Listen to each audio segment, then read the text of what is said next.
afternoon, everyone, and welcome to Live at the Waterhole. My name is Amy, and I will be with you for the show today.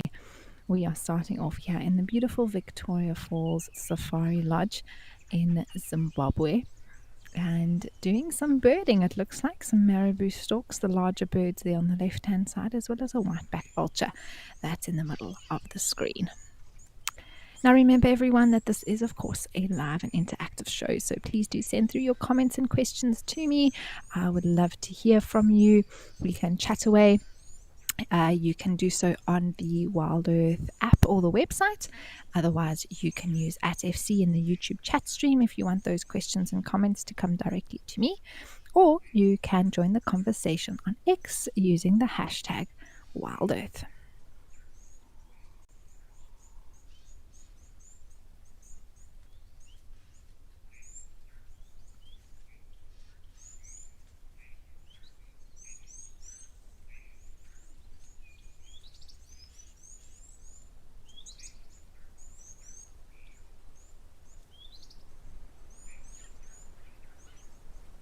Looks like the back of a crocodile there on the bank. I'm not sure though. It just looks like the scales sticking out there. Very well camouflaged. If it is one, oh my goodness.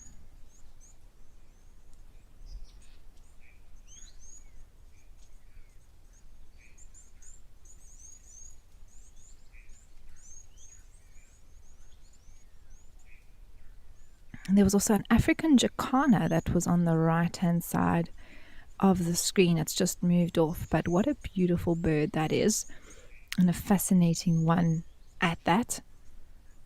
There we go. It's just coming into view now on the top right corner of the screen. And the other day there was a question about waterholes with lily pads, and although I don't see a lily pad in view at the moment, African jacanas are the one bird that really enjoy using lily pads, often walking on top of them to find food. They have massive feet, really, really long toes that help them be able to walk on top of surfaces like lily pads. That is definitely a crocodile. Wow, what a camouflaged croc.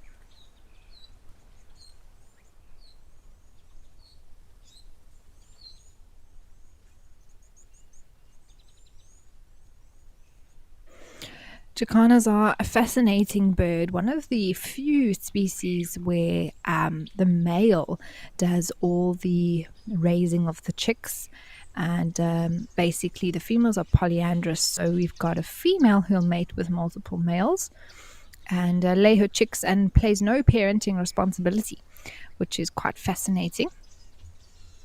And there's an iconic picture that one day I hope to be able to take myself of the male African jacana carrying the babies in his chest, under his wings basically, and you just have their little feet dangling underneath his body.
looks like a pair of Egyptian geese and a hardy-dar ibis in the background. Now, I wonder if these Egyptian geese will also have a nest or start breeding soon.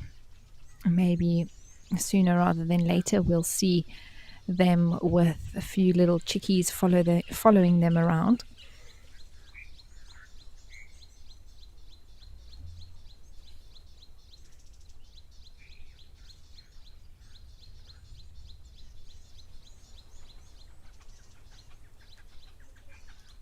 Annette Jackson, what a wonderful message. Thank you so much for reaching out and sharing your thoughts with us. And the fact that Live at the Waterhole is now part of your daily ritual is just so wonderful to hear. I know there's probably many viewers who the show is part of their daily routine. And I thank you for your best wishes. In terms of your thoughts on one ton, the tusker in Kenya that we see at Old Donyo, I don't actually know when the last time the team has seen him. I definitely haven't seen him since I've been back doing this show, but it would be interesting to find out exactly when the last time he was seen and where he is. I think if he wasn't around anymore, we would have definitely heard that news. He's quite a well-known elephant and closely followed by many. So I'm sure, yes, maybe he has gone on a holiday, moved around, maybe following the breeding herds wherever they may be now, especially with it being maybe a drier season, the herds moving larger distances, and him being a large elephant bull, one of the older ones as well, quite mature, maybe wanting to follow those herds to the different areas. Perhaps he's also gone into must, and is now actively seeking out females to mate with. So he's on a little bit of a journey at the moment.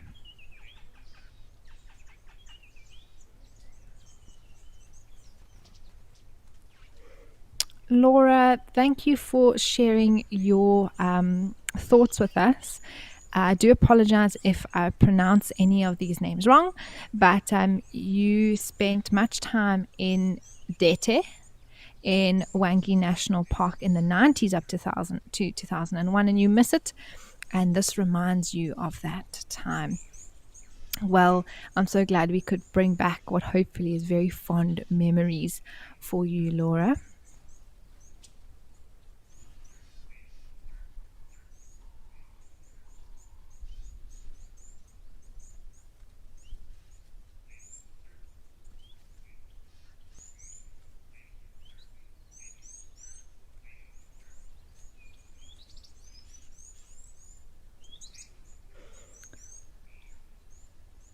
Jola, you are asking what is the temperature here at Vic Falls Safari Lodge. So I just checked, and apparently it is 27 degrees Celsius. So actually lovely weather, a lot warmer than what we are having here in the Lowveld at the moment, but not too hot either.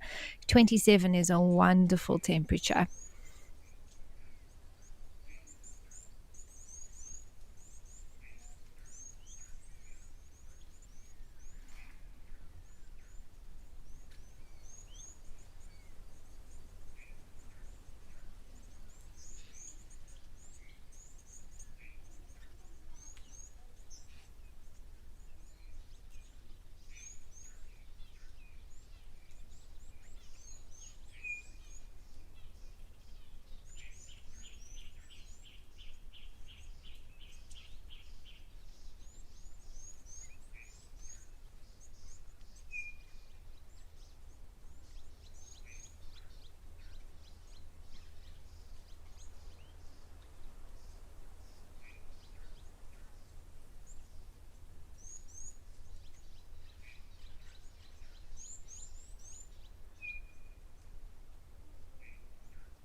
Well, this has been a wonderful start here at Vic Falls. Why don't we head over to Okakuyo and see who's arrived at the waterhole?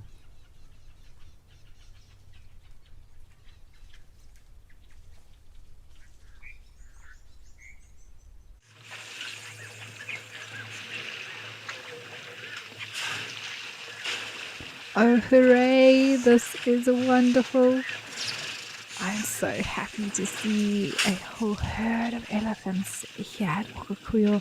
Also some springbuck. There's a giraffe making its way to the waterhole. This is fantastic.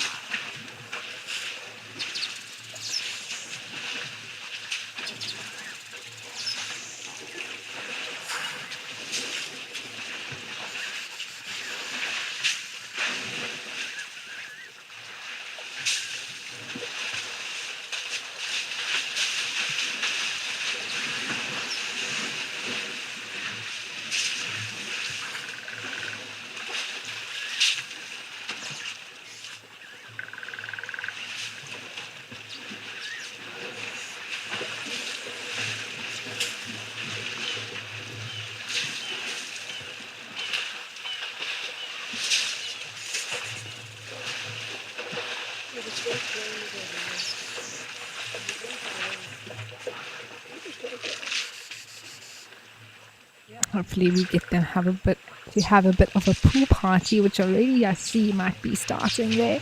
One's laid down.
It's always cute to see the little ones in between as well. And so many springbuck also in the background. You actually don't realize how many there are until we look closer. They blend in so well with the colors here around Okuyo.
it's interesting to note that these elephants are moving off in the direction that they came from, rather down that sort of main game trail behind the giraffe in that area. That's where we usually see them moving to.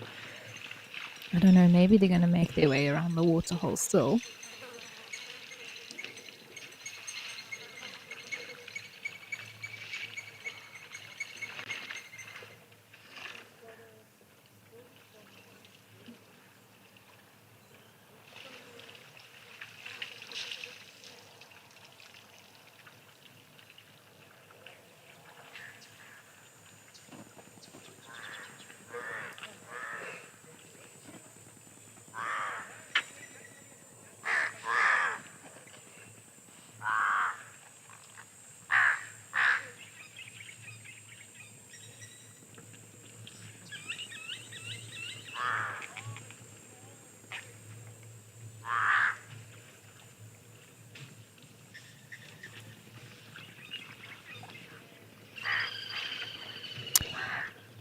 Spencer, that's a great question. I think animals in the Etosha area are very well protected from what I understand.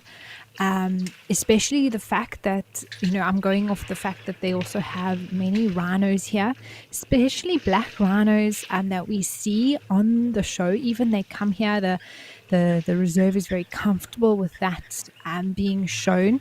And the rhinos that I've seen have even had horns. So I think in terms of elephant rhino, those are quite well, most of the major species that we see targeted in poaching. And it's wonderful to know that the reserve management and that sort of thing are very comfortable with that. And also, I believe their poaching numbers are some of the lowest in Africa, which is amazing. So I think with regards to poaching happening, I'm sure it does, Spencer. As with most countries that have these animals which are sought after, I think poaching does occur everywhere, but I don't think it is very high in especially the Etosha Park, but also in parts of Namibia. From what I know and what I've heard, is that they're very good in terms of protecting the animals that they have. I think the harsh conditions assist with that. Not much cover, as you can see, and just massive, massive areas, parts of which are desert as well. So it lends itself in that way as well to protecting the animals.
Well, how great to just see these elephants, see the giraffe drinking, and these springbuck. Now that the eddies are gone, let's head over to Ahina Pan and see an elephant that's drinking over there.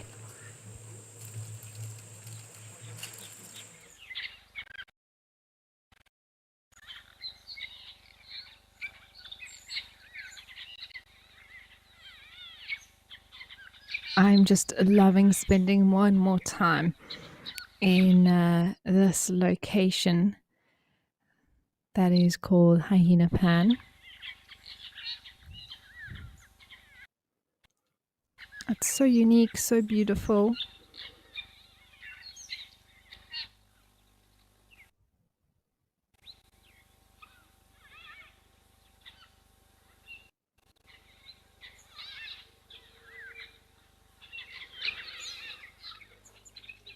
Good afternoon, little one.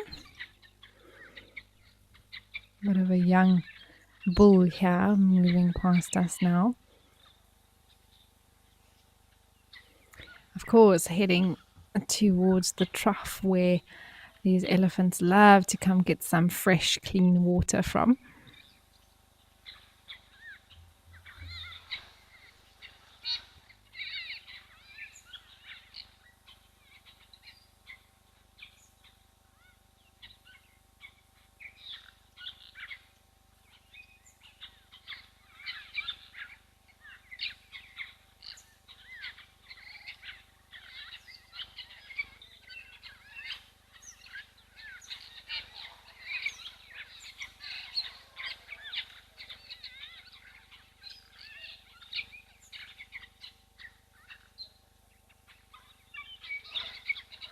It'll be interesting to know if this elephant's completely on his own or if he's still associating with a herd that might be close by. Looks like he might want to climb inside. I wonder if an elephant's ever done that, tried to climb inside and sit in the water. Or maybe just stand. He's creating himself a little jacuzzi there now with the bubbles.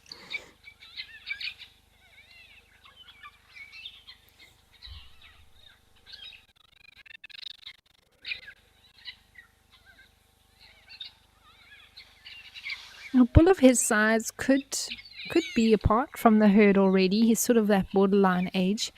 He could also be with a bachelor herd. I don't see any other elephants nearby at the moment, but that doesn't mean that they're not somewhere where we can't see them. Or he could be, like we were chatting about yesterday, sort of one on the edge, outskirts of a herd that's sort of following behind. You can still sniff them, still smell where they've been, and sort of follows closely.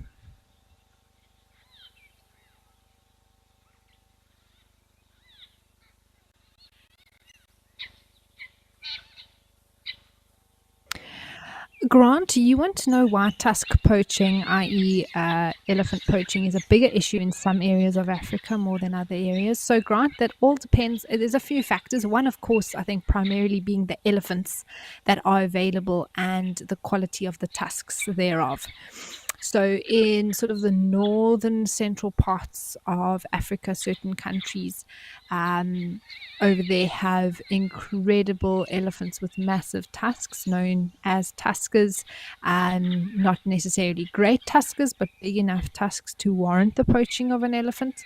Yeah, so that the genetics in certain countries, populations of elephants are superior to others, and you have a higher frequency of elephants developing. There come the other Ellies.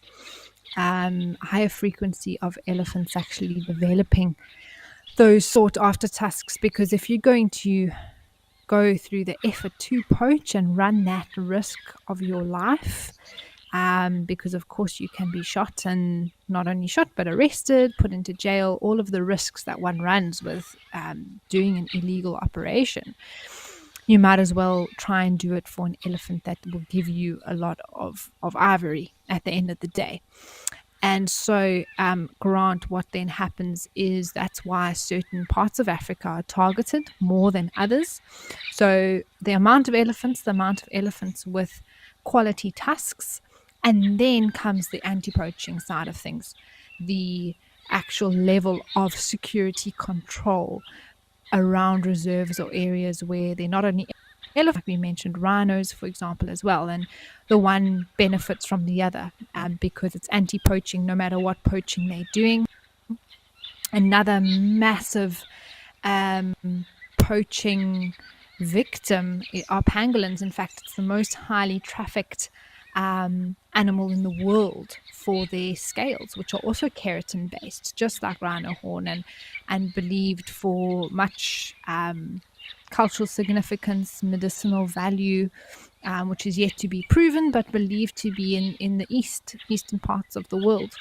So it's all of those factors together, Grant, that are why some parts of Africa are targeted more with regards to ivory poaching than others.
Grant, thank you for your interest in the topic of elephant conservation. I have not worked directly for a conservation organization myself, due to being in the full time in the guiding industry.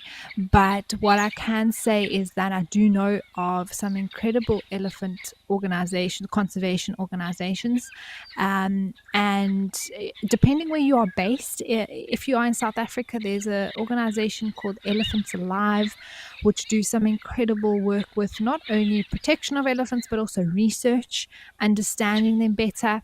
If you're looking for a more international platform, there's of course the International Elephant Foundation, which is all about saving elephants and supporting grassroots programs, which are so important, and all of those.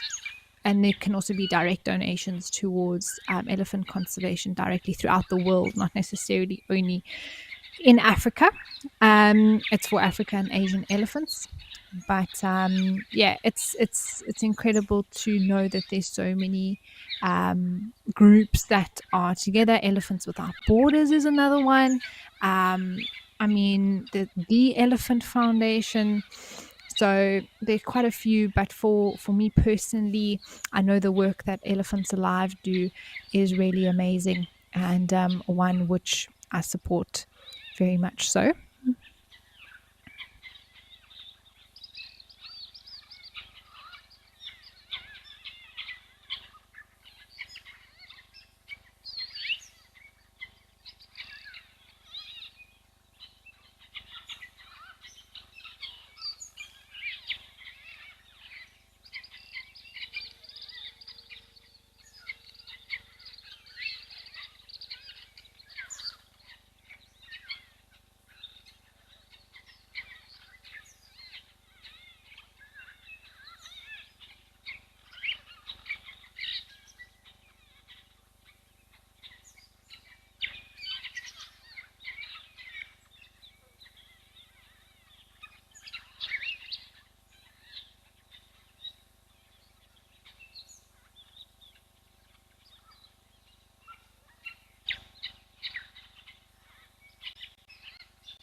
Well, just how cute is this scene here around the waterhole? That little one putting its whole face into the water.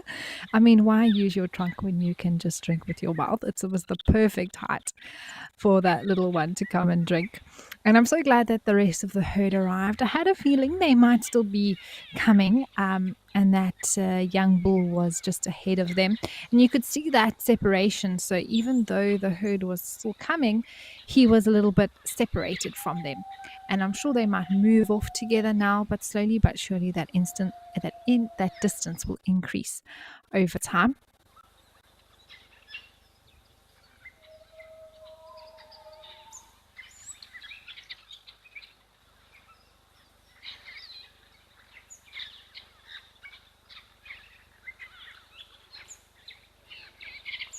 Sanjeev Roy, thank you for your info there about Savo elephants versus Etosha bulls, whereas in comparison body size compared to tusk size. And yes, the fact that Etosha's elephant bulls may have generally smaller tusks could contribute to the fact that there's quite a low poaching rate in the country, along with the variables that I mentioned already. And I did check, it seemed that there were only 4 elephants poached last year in Namibia. So they're doing a wonderful job of protecting the elephants and having a low threat to them. And that may not have even been for their tusks. It may have been more to do with actually wanting meat rather than just killing it for tusks. But it could possibly even be both reasons coming into play there. And it just highlights the genetic diversity and the fact that some areas tend to lead more to bulls and even cows growing much larger tusks than in other areas.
Well, looks like we even have more Ellie action happening at Rosy Pan. So let's head over there.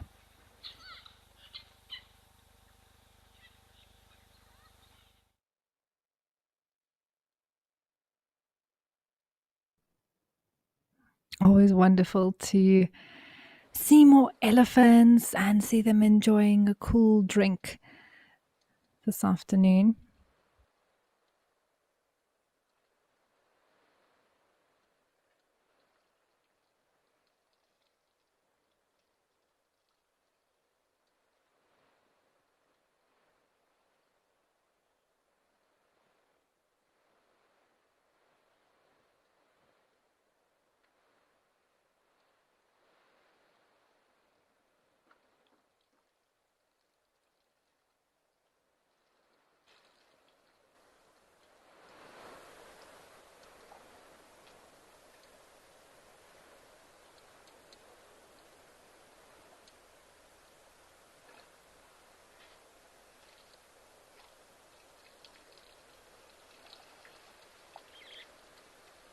I always love how they sometimes pose their feet. That one on the left giving us a pose there with its front left foot.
Just looks like the two of these elephants for now. And you can see that overcast weather today, it only reached about 20 degrees Celsius, which was warmer than yesterday. And the slight difference being that there's been no rain, but there has been a little bit of sunshine popping through every now and again. I believe it's slowly going to get warmer. Another cool day tomorrow, and I think Tuesday as well, before it heats up dramatically. We're getting what seems to be a heat wave later next week. But I expect nothing less than the low felt. I think this is the cycle we're going to have throughout summer. We get really, really hot weather for a week or two, and then the temperature drops. We have some rain, and then it gets warm again.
looks like they are moving off now to carry on feeding, doing their thing, especially on this cooler day. So that looked like two bulls that were hanging out together, had formed a bachelor herd of their own, keeping each other company.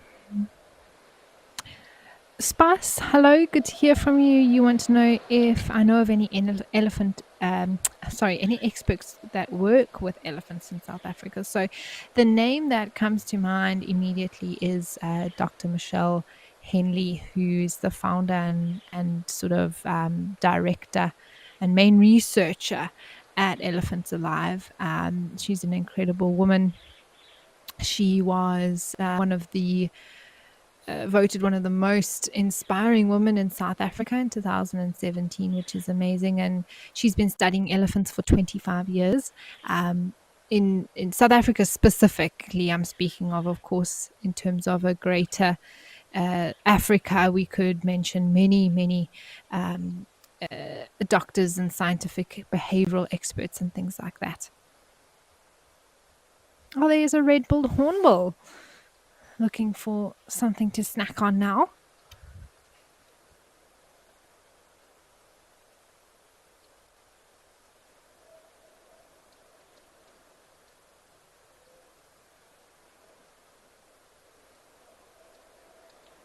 I do love watching hornbills. I find them endlessly entertaining, especially when they are on the ground.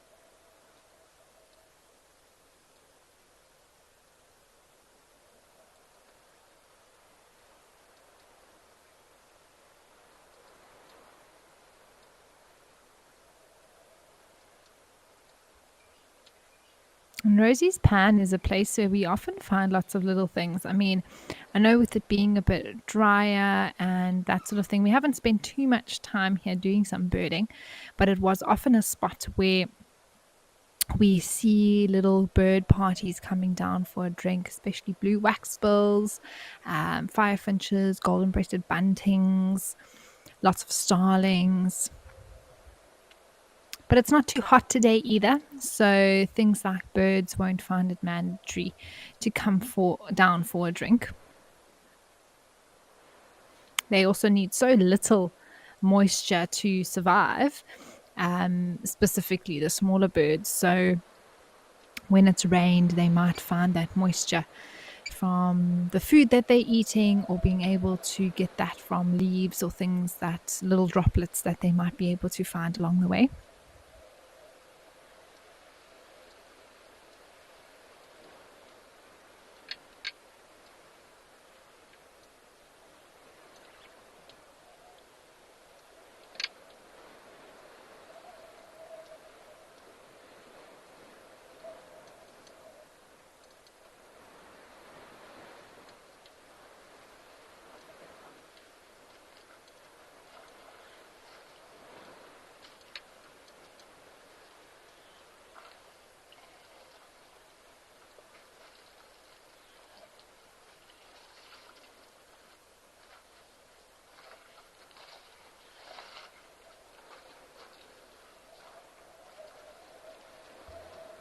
Oh, there's a little birdie. It looks like a starling. I do hear something walking. I wonder if there's not another elephant that's making its way to the waterhole.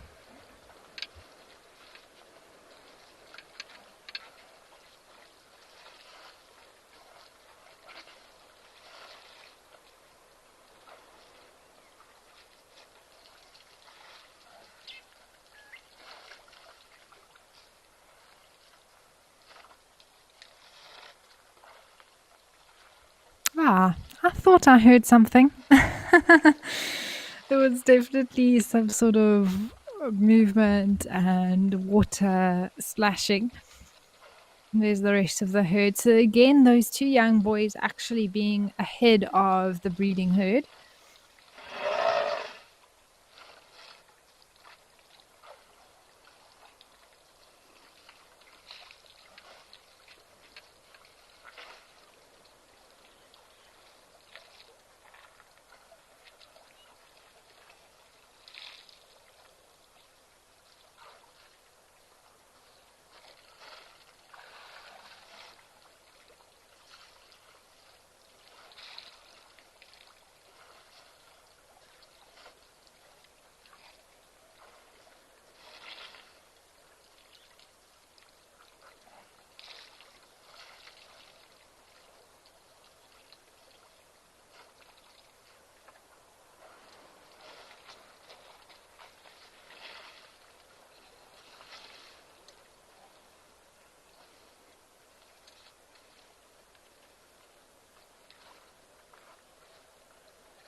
Penelope, it's wonderful to know that you are now watching with us. Glad to have you on board, and I hope that you are able to relax.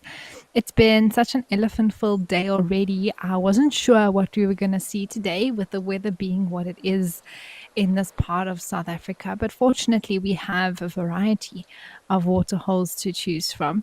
And we've been fortunate today with a lot of birding, and then, of course, the elephants that are coming to say hello all over Africa.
You can hear red-crested korhaan calling in the background, sort of that group of descending notes.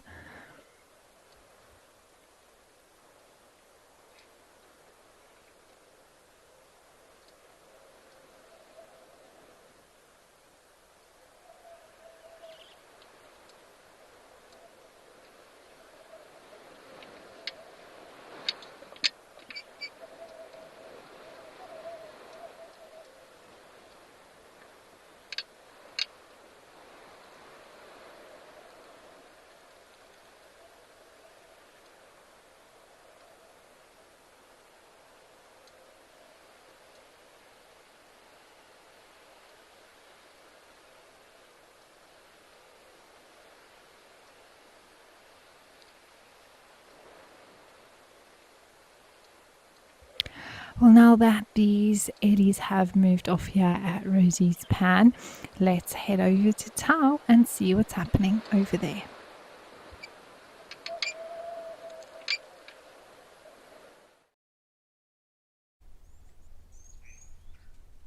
Ah, a kudu. And how interesting that that kudu looks like it has no stripes. I know it could just be that we're looking at it at a distance, but kudus have distinct white stripes that come down on the side of their bodies. They can be very faded sometimes, so maybe that's what we're seeing here now. But it's odd actually to see an animal that you have an idea of what they look like in your head and then you see something different. But I think her stripes are just very faded and coming down on the side of her body, so it's a bit tricky for us to see at the distance that we're looking at them at.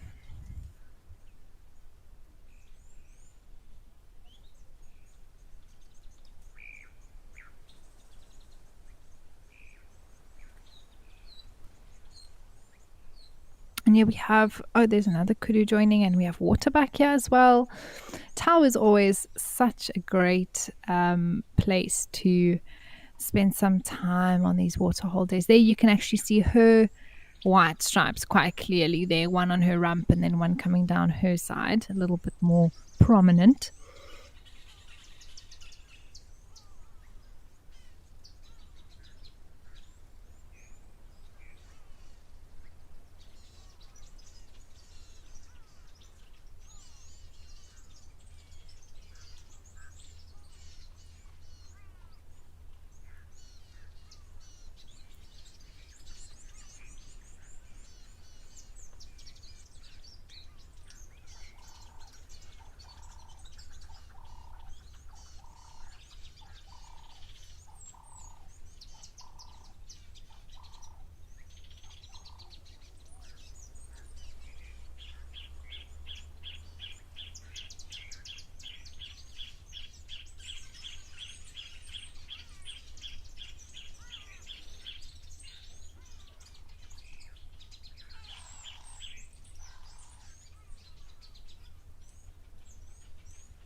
Now we have a croc giving us a stare down. It feels like, isn't that? Just look at those teeth. They really are quite scary animals, aren't they?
Wow, and isn't that tail also just, I mean, the actual body shape, the way those scales on the tail are just perfectly adapted to swimming and making it very streamlined. Also got a lot of power in that tail. And I know that the kudus that are coming for a drink, or even the waterbacks, would be very conscious of the fact that there are crocodiles in the water. But at the moment, this particular doesn't look like it's too bothered whatsoever.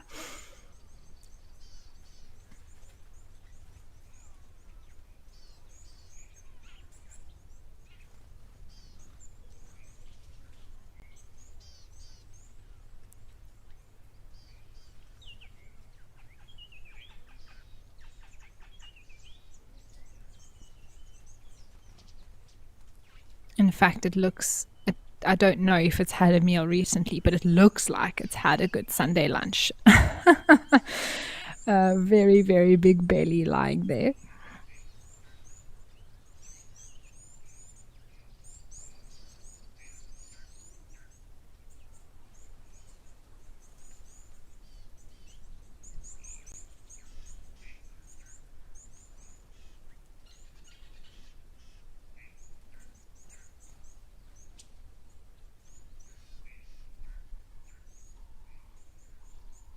There's another croc. Now you can actually see the adaptation on the feet there with a little bit of webbing between the toes, which helps it swim and move through water.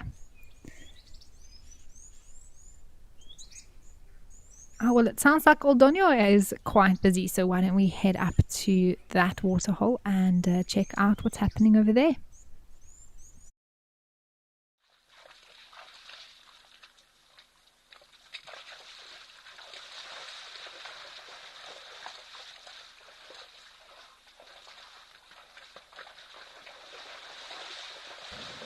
How beautiful is this? This is the scene that we've come to know and love with the zebras, elephant and giraffe all in one frame.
Well, we're back at Tau. Oh, and there's an elephant. Hopefully we'll be able to head back to Kenya if the feed there is stable enough. But for now, we're going to enjoy Tau and watch this elephant that I assume is very much on its way to the waterhole.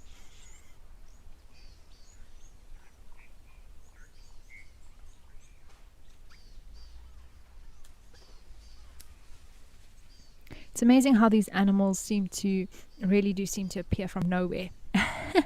You're like, we just looked there and we didn't say anything. And now there's a whole elephant that's coming out.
It looks like that boy's making his way completely past the waterhole, not coming for a drink whatsoever. He has something else on his mind. Maybe he smelt some ladies moving through and is on a beeline straight towards them. Animals never cease to surprise me. You can never say that we have them figured out. But here we have this group of female waterbuck who are busy feeding here at this lush grass that's growing on the muddy section of this waterhole. They look drenched. I mean, you can just see how they sink into the water there. Even the fur around their necks a little bit wet, I think, from going down and feeding closer to the ground. I'm not sure if it's rained at Madikwe at all. Very well possibly may have had a few drops falling from the sky.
And we have some zebras of our own now arriving here at Madikwe, and how wonderful to see them walking like that. And they often walk in a straight line when they're on their way to a waterhole.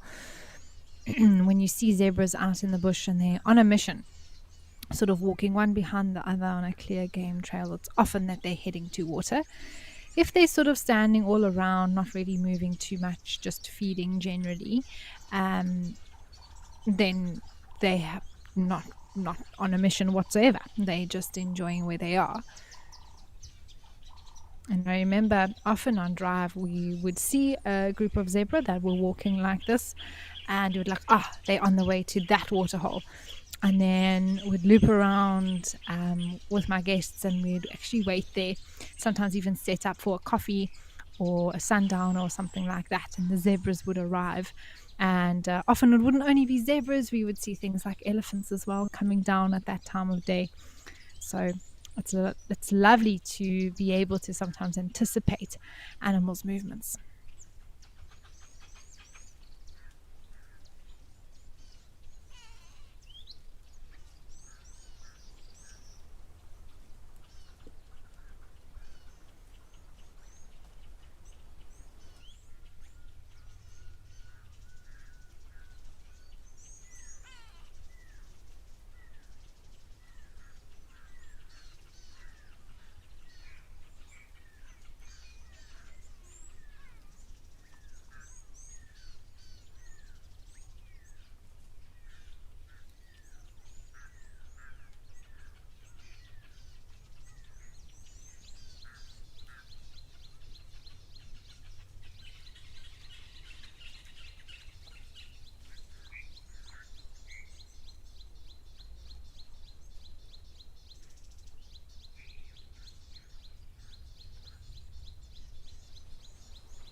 Oh, there's a jackal.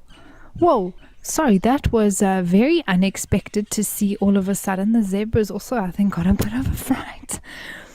I don't know. I think it's run off to the right. Oh no, there we go. There we go. It's running off in the background there. It looks like a black-backed jackal. Wow, that was unexpected. My goodness. I think the zebras are also like, whoa, hang on.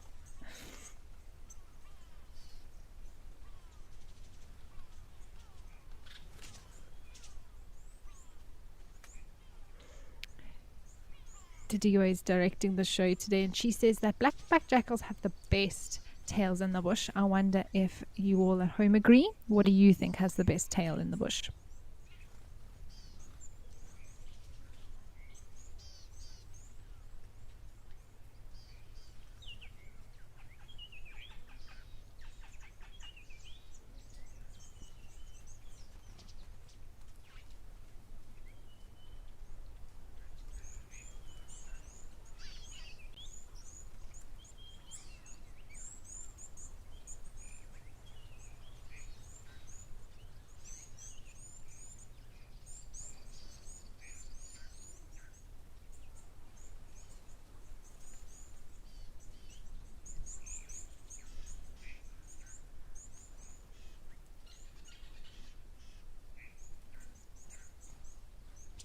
I personally love an Inyala's tail. I think they are tail in the bush just because of how fluffy they are. What else has a good tail? A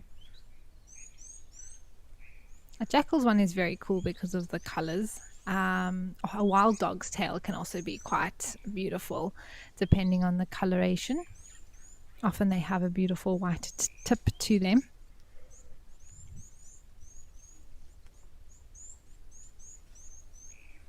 So let me know what you think has the best tail in the bush.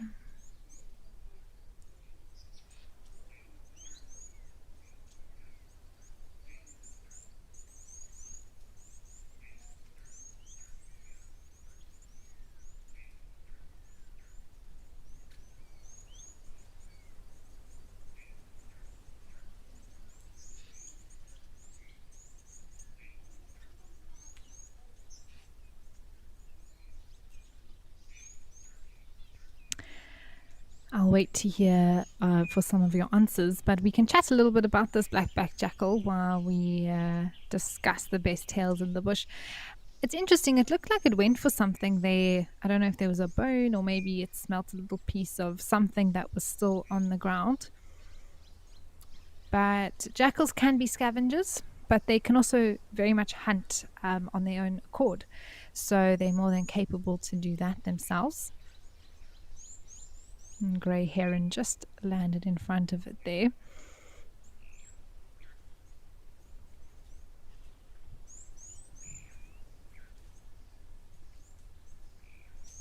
Now we associate them more with the crepuscular times of the day, so evening, sort of sunset, even after sunset, and a sunrise. But with it being a bit more overcast weather, potentially not as hot, they can come out and move around in the daytime, even when it's hot. I mean, I've seen them moving around in the heat of the day before. But generally, that's the time where they find some shade and hide away until they start moving later on in the day.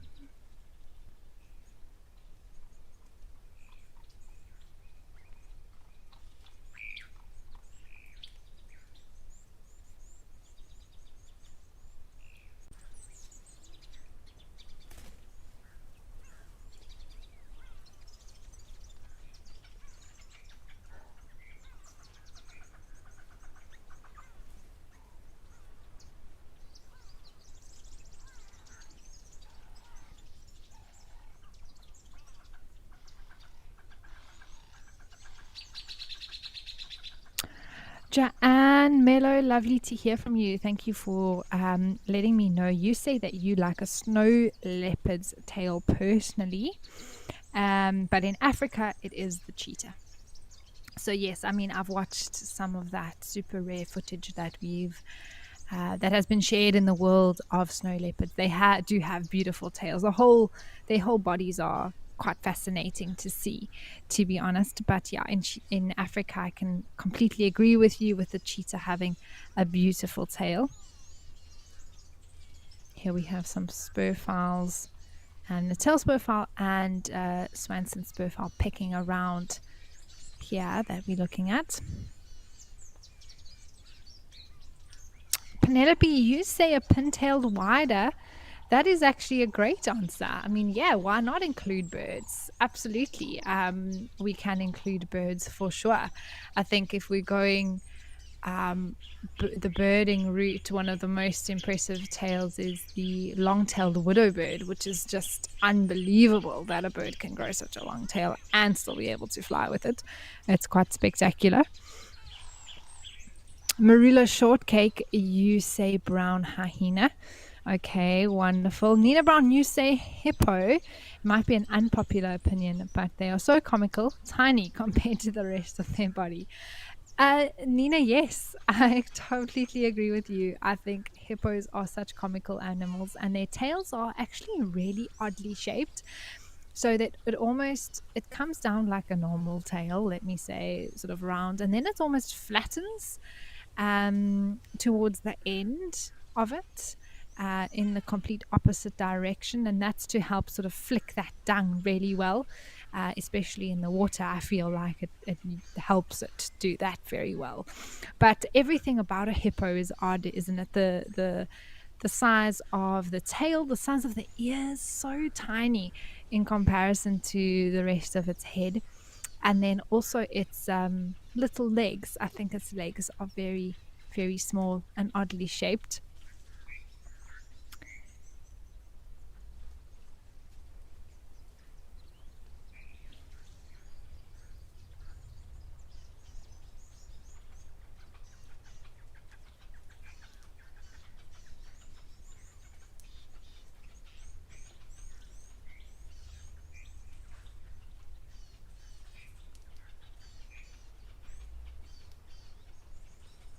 I'm going to be heading up to Pufuri in a few weeks' time 2 weeks time actually, and I'm really hoping to be able to see the racket-tailed roller, which is also a very unique tail in the bush when it comes to birds. One of the rarer rollers that one can see, actually the last of the roller species within Southern Africa that I need to see to check off my list. And they have these rackets. It looks physically like a racket, like a tennis racket, rounded at the edge of their tails and more blue in color in comparison to the lilac-breasted roller, for example.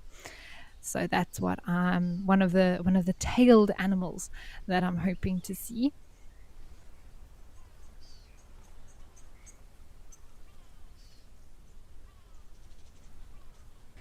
Pangolins galore, yes, absolutely. Lovely to hear from you. Thanks for sharing your comment about the fact that hippos have the most functional tail. Lol. They do, don't they? I mean, it does exactly what it needs to do. Perfectly you know, adapted and designed to do what it needs to do for the hippo. May not be the prettiest, I think. Quite unextraordinary, but it definitely does what a hippo needs it to do, and it's powerful, and they can flick that thing. I would love to know the RPM on that tail.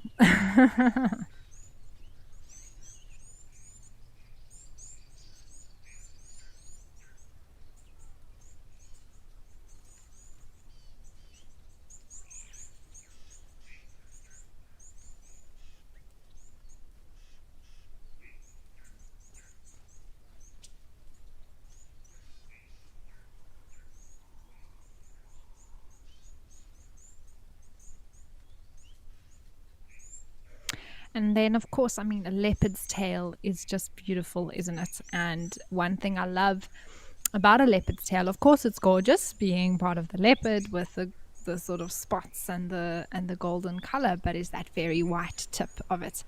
And I often say it when I'm live on Drive, and we're looking at a leopard's tail, even when it's lying still, and possibly the best example is when it's walking through the bush and it sticks up that tail, and that little white tip, it's almost where the bone ends, it feels like, and there's a bit of just skin that's left at the, it's almost, I don't know if it's cartilage or whatever it is at the tip. It doesn't feel like there's bone at the end of it. That just moves constantly, left, right, like it has a little mind of its own, which to me is just fascinating. And I love a leopard's tail because of that.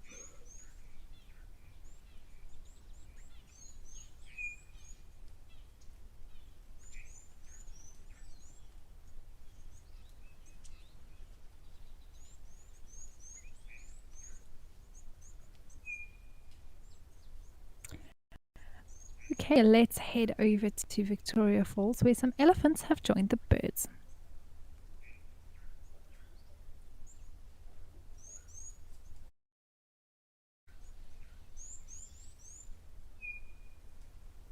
Oh wow, this is the first time I'm seeing elephants at Vic Falls Safari Lodge Waterhole. So this is awesome to see. I'm so happy that we're able to share this with you all.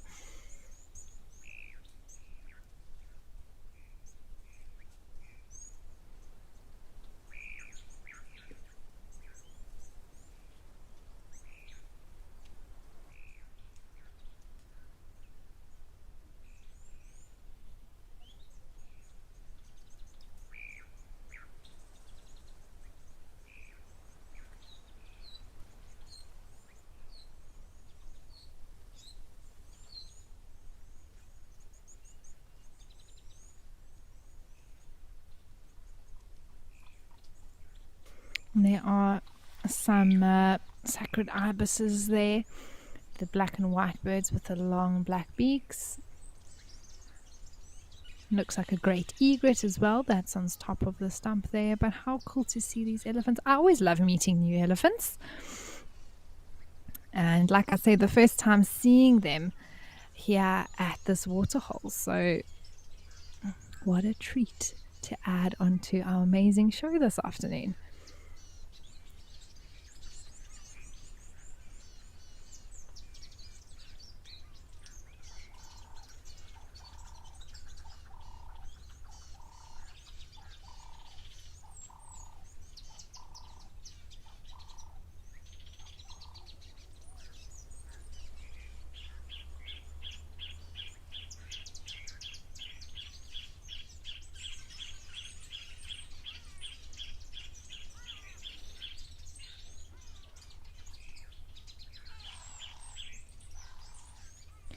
Definitely sounds like a yellow-breasted apalus that's calling here in the background.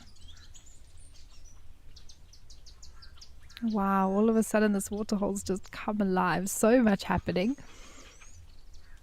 And with it being quite a nice temperature, I don't know if we'll see too much splashing. Maybe just a little bit behind the ears to cool these elephants down. But it's not extraordinarily hot.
Mia, hello. Thank you for your question.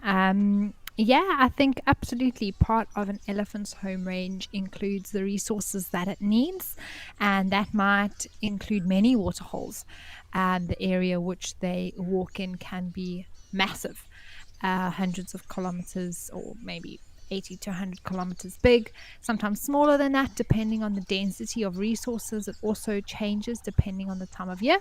So now in winter, that home range size may increase a lot, whereas in summertime, where there's a lot of water around, a lot of food around, they don't need to travel so far, so that home range decreases. But part of what makes an elephant's its territory or its home range, depending on if they actively defend it or not, is the resources that they need.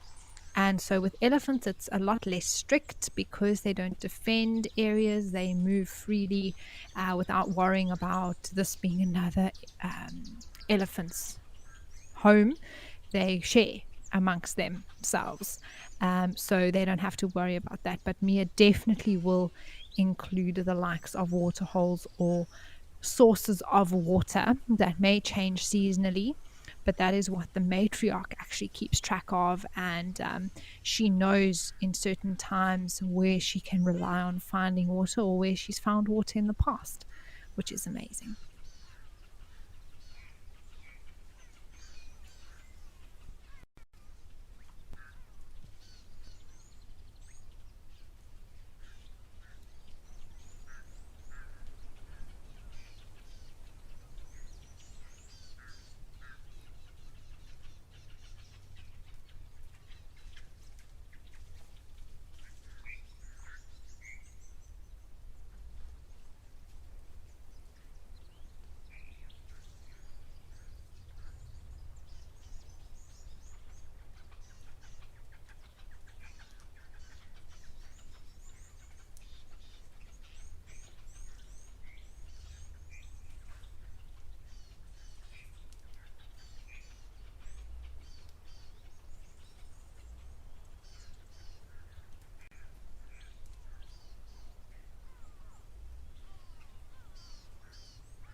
All right, let's head over to Safari Hook in Namibia.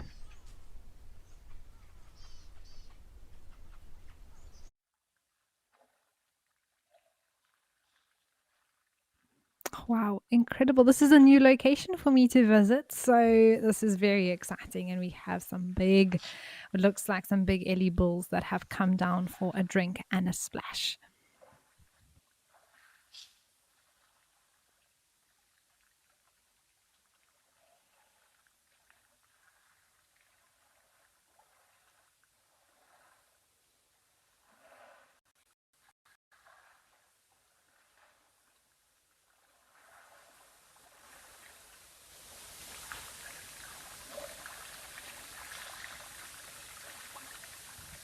It's always nice to hear the sounds of these elephants drinking here, throwing water on themselves. And what a cool spot. I'm not exactly sure where in Namibia. It looks like somewhere maybe close um, to the other locations. I'm just going to check quickly.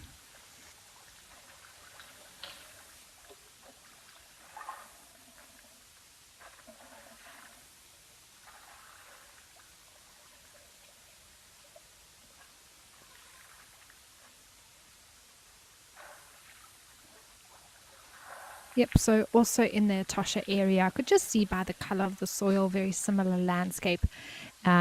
Looks like it's also part of the Salt Basin area. Lots of concrete white rocks there. So also up in the sort of northern central part of Namibia.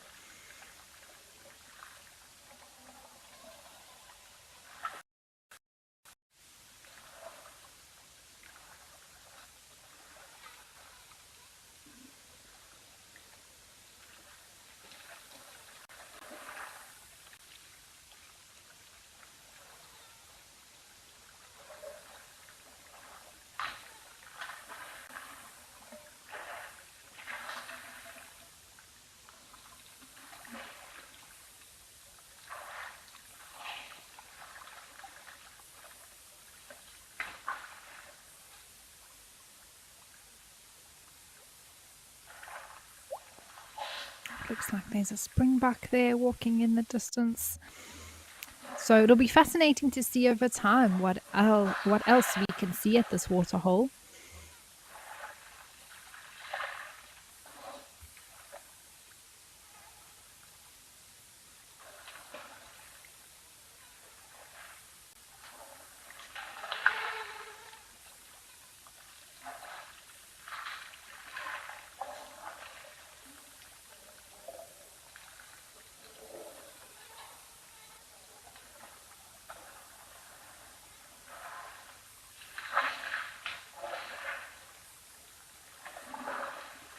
And it's interesting to just take note. I mean, it could be complete coincidence, but these three bulls don't have big tusks. They're all quite short and stumpy.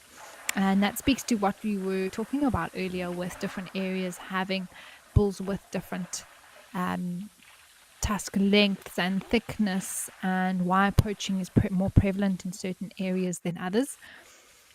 And that it has been observed that bulls around the Etosha area tend to have relatively smaller tusks in proportion to their bodies in comparison to other parts of Africa.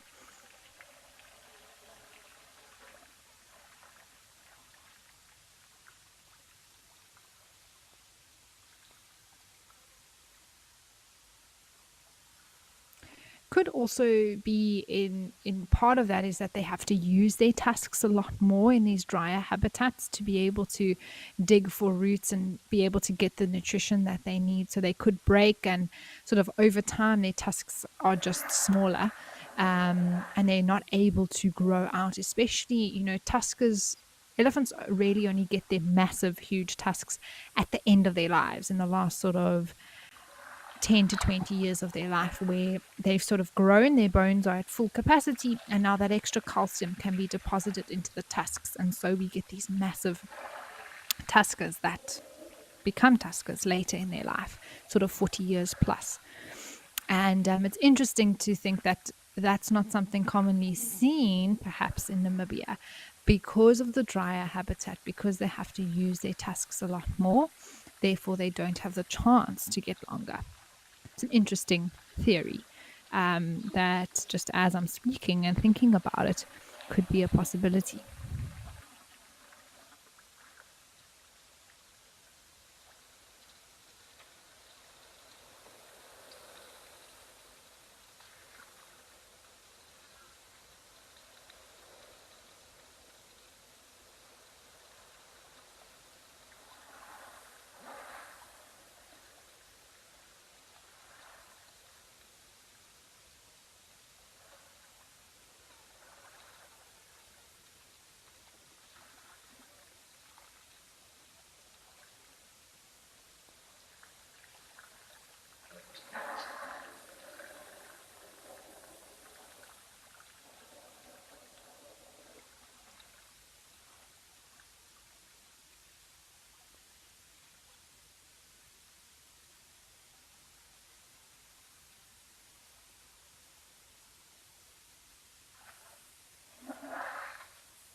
Well, I'm loving seeing these elephants go deeper and deeper into this water hole.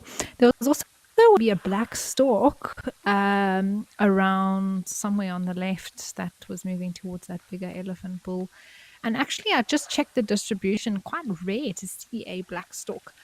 It's not highly densely populated with that particular bird. So in this area of Namibia, I think it's a black stork. It looks like it just, I wasn't able to see a clear color of the bill, but the legs look quite orange and the body looks completely dark, but we'll have to just check if it's got the white underbelly. But nevertheless, there's some springbuck now arriving as well for a drink. What a beautiful addition to the waterhole, and each of these three bulls with this sort of dead tree sticking out the middle of the waterhole, the springbuck in the background. It is beautiful.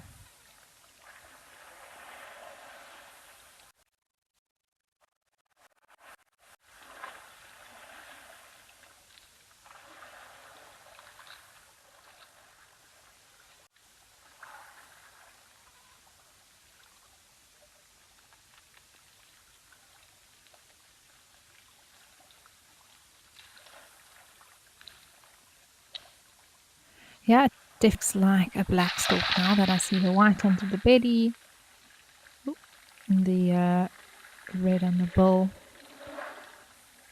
and the red legs. So very to see this bird.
There's some wildebeest arriving now as well. This is so cool. What a way to finish off our waterhole show today. It's absolutely flown by. I don't know how you all at home have felt. For myself, really gone super quick, and I'm loving this new location so far in Namibia. Wildebeest arrived now.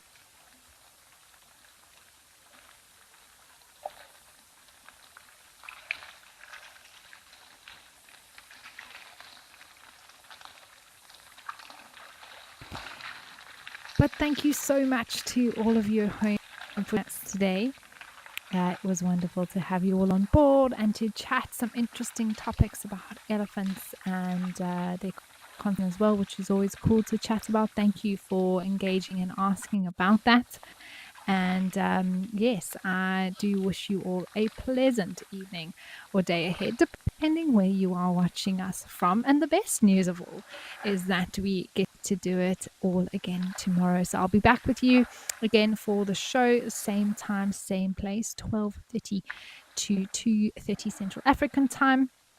And yes, I hope that you will join us again. Coming up at 3:30 is at Safari, so make sure that you stay tuned right here on Wild Earth. I'll see you all again tomorrow. Goodbye.